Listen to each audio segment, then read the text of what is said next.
Halo semuanya teman-teman, hari ini saya mau membagikan satu tips ya, bagaimana jika mesin penetas mati listrik ya teman-teman. Apalagi di daerah saya, itu daerah Simalungun, Dolok Silau ya, seringkali mati listrik dan matinya itu cukup lama. Nah, dan ini tadi malam itu mati listrik sekitar jam 12, nah sampai hari ini sudah jam 11 siang, sudah tidak belum menyala ya teman-teman. Nah, ada beberapa, jikalau memang telur ya, usianya lebih kurang dari seminggu, itu biasanya 4 jam sudah harus ada penanganan. Nah, kalau lebih dari itu ya bisa 12 jam baru diambil tindakan ya teman-teman. Nah, ini mesin penetas saya, telur ayam saya itu di dalam itu sudah lebih dari 2 minggu ya teman-teman. Nah, seperti ini bagaimana caranya supaya mesin penetas itu tetap hangat kalau terjadi hal darurat. Saya tidak menggunakan api ya teman-teman ya, tetapi saya menggunakan cara seperti ini. Mari kita simak baik-baik supaya tidak gagal paham.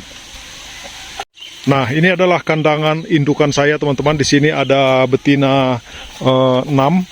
Nah ya, dan dia bertelur. Nah, itu sudah ada telurnya. Dan saya setiap minggu ngambil telurnya dan kasih ke mesin penetas teman-teman, supaya nanti setiap minggunya ada DOC ataupun anak ayam. Nah, ini ada 3 betina lagi teman-teman. Nah, karena mati listrik, saya menjemurnya di panas matahari seperti ini teman-teman. Itu yang pertama ya, kalau kita lihat. Dan saya memberikan air panas di dalam teman-teman, di satu wadah. Nah, air panas itu cukup memberikan hangat selama 3 jam. Ya, tadi malam saya sudah memberikan air hangat. Nah, setelah dia berapa jam ya teman-teman ya, sekitar 2 jam suhunya itu menurun sampai 34 derajat. Nah, ini mari kita cek suhunya ada berapa teman-teman, di matahari dan juga ada air panas ya. Nah, suhunya itu 38 derajat Celcius teman-teman. Ini sangat ideal sekali buat mesin penetas teman-teman. Nah, ini air panasnya.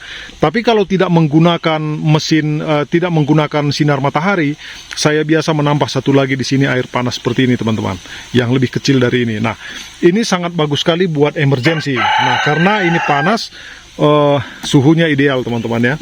Bentar ya, saya menutupnya dulu ya. Nah, dijemur dan diberikan air panas di dalam. Nah, tetapi masalahnya itu kalau dia musim penghujan teman-teman, itu sangat susah kita menjemur seperti ini. Nah, jadi alternatifnya untuk sementara kalau misalnya mati listrik sekitar 2-3 jam, itu berikan air panas di sana teman-teman. Itu sangat menolong sekali sampai nanti listrik menyala, lalu dia normal ya. Nah, seperti ini. Karena di sini musim kemarau, kemaraunya itu udah ada 3 bulan teman-temannya nih, tanah pada kering begini. Nah, ini adalah cara terbaik untuk darurat ya teman-teman. Tapi kalau memang terlalu sering mati lampu, nah ini memang di sini jarang ya, lebih dari 1 jam mati listrik ya teman-teman. Jadi saya masih menggunakan cara seperti ini, air panas ya. Tetapi kalau kalian misalnya lebih dari 1 jam misalnya mati listrik, nah itu bisa memakai lampu teman-teman.